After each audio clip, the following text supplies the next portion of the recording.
Ate, ay ma'am, ano po yun? Hindi po ito yung order ko. Pasensya na po ma'am, baka mali lang po yung naibigay sa inyo. Napakadali na naman po ng trabaho ninyo, di ba? Magpa-punch lang po kayo ng order base sa sinabi ng customer. Hindi po ba kayo nakikinig sa customer? Ate, kung hindi nyo to papalitan, itatapon ko to. Papalitan po namin yung binigay po namin sa inyo. At saka dadagdagan na lang po namin ng complimentary food. Hindi na ate. Hindi ko kailangan ng complimentary food ninyo ate. Ang kailangan ko, palitan yung order na binigay nyo sa akin. Kuya, di ba nung isang linggo pa po namin pinapagawa sa inyo yan? Marunong po ba talaga kayo o nagmamarunong lang po? Opo ma'am, marunong po ako dito. Alam ko po yung trabaho ko. Ang tagal-tagal lang po namin pinagawa sa inyo yan eh. Lagi na lang po nasisira.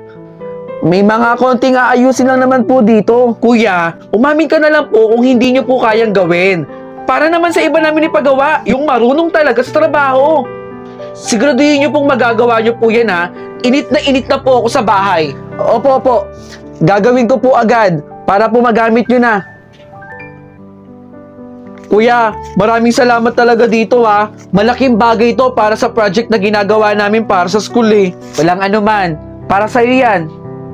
The best kuya ka talaga para sa akin kuya. Ayaw mo, pag ako nakatapos ng pag-aaral, nakahanap ako ng magandang trabaho, ililibre kita kahit saan mo pa gusto. Pangako yan kuya. Bilang bawi ko yun sa'yo. Talaga lang ha? Sabi mo yan ha? Ay, kuya, papasok na ako ha. Malilate na ako sa school eh. Mag-ingat ka ha. Bakit naman basa dito? Nasa ba yung janitor ninyo? Pakitawag nga po. Baka marami pang ma-aksidente rito. Hindi lang ako. Nandito na po ako.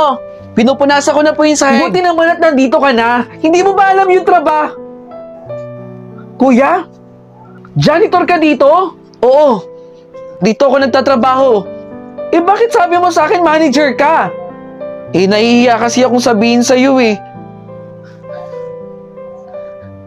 Ma'am, huwag niyo po akong tanggalin. Wala po kaming kakainin sa bahay eh. Aayusin ko po dito ma'am. Kakausapin ko po yung customer. Huwag niyo lang po akong tanggalin ma'am. Maawa po kayo sa akin. Pasensya na po ma'am. Oh, na-enjoy mo ba yung content ko? At gusto mo rin bang manalo ng POV shirt gaya ng suot ko? Madiscarding nila lang? Nako, wag mong kalimutang i-follow yung Facebook page na nandito sa screen. At mag-comment ka sa nakapin post. Sagutin mo lang ang tanong na, bakit dapat ka mabigyan ng POV clothing ko? 3 designs meron tayo. Malay mo, isa ka na sa mabigyan ng POV shirt ko. Ano pang inaantay mo? Mag-comment ka na doon. Bilis!